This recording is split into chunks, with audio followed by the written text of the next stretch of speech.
3 minutes, Jaws, let's go.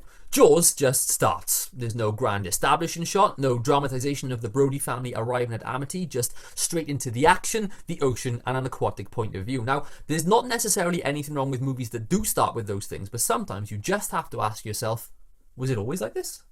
Welcome back to RVW Movies, home of the 3-minute movie media. I'm Reece T, back with my first review in over a month for one of the greatest movies ever made. I hope you all enjoyed the first episode of A City in Cinemas and the teaser poster for this video, which I have to give credit to Dav Turner for the idea behind. Please like, share, comment and follow, whether you're watching on Instagram, TikTok, Letterboxd or now on YouTube.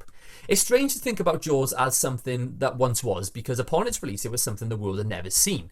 It's the first summer blockbuster, arriving 2 years before Star Wars, which most people quote first, yet despite giving rise to a cultural phenomenon and to mainstream shorthand, Jaws isn't only groundbreaking, but as these things so often are, the culmination of all that came before.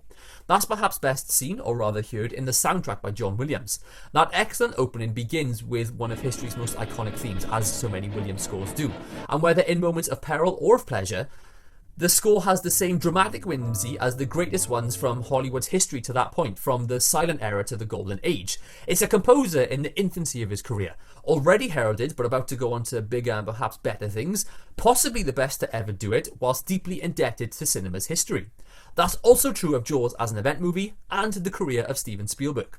27 at the time of his film's release, he likely never could have imagined this film's cultural staying power. Historic or not, however, the one thing you must not forget to do when talking about Jaws is to do so on its own terms, which is, of course, as a movie. Even all these years later, it's terrifying and so clearly influential that it's easy to find follow-ups anointed as Jaws with spiders, Jaws with piranhas, or even Jaws in space. And it's written in the way that blockbusters used to be when they were movies first and product second. It features one of Spielberg's best monologues, delivered with deep mystery by Robert Shaw's Quint and received with restraint by Roy Scheider's lead. And Quint, who is one of my all-time favourite characters, switches between standoffish and wizened throughout the film up until the moment where he tragically succumbs to his greatest fear, which he had otherwise been directly staring down for decades. Decades is a good way to transition into a summary of Jaws, as it has now existed for 5 of them.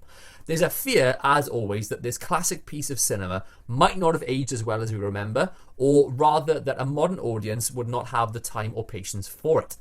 But this is a film that families have brought kids, grandkids and now even later lineages to, and it's also a film by Steven Spielberg.